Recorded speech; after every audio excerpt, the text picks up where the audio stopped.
विधान परिषद निवडणुकीच्या निकालासंदर्भात आणखी एक बातमी। शरद पवारांच्या पार्टीचं एक मत फुटलं। या शेकापच्या जयंत पाटलांच्या वक्तव्यावर शरद पवार पक्षात नाराजी पसरली। शेकापला शरद पवारांनी मदत करू नये असं विधान त्यांनी करायला नको होतं, अशी नाराजी राष्ट्रवादी शरद पवार गटामध्ये बोलून दाखवली जाते आहे।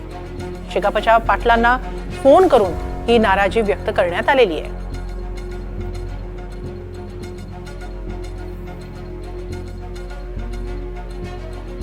दरम्यान शनिवारी शेकापचे जयंत पाटील नेमकं काय म्हणाले होते ते एकदा ऐकूया।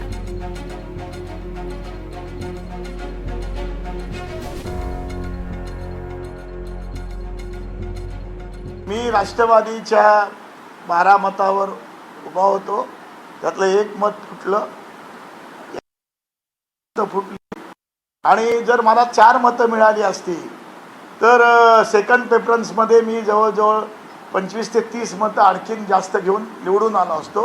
तेच गणित होतं। काँग्रेसने जर सेकंड प्रेफरन्सची मतं समान वाटली असती किंवा जो 1 नंबर त्यांनी शिवसेनेला दिला तो आमचा आग्रह होता। आपण होतात रात्री 3:30 वाजेपर्यंत काँग्रेसची आणि आमची मीटिंग चालली होती तेव्हा, त्यावेळेला जर ती दिली असती तर निकाल बरोबर होता। मी त्याच मतावर घेऊन 14 मतावर घेऊनच निवडणूक लढवत होतो।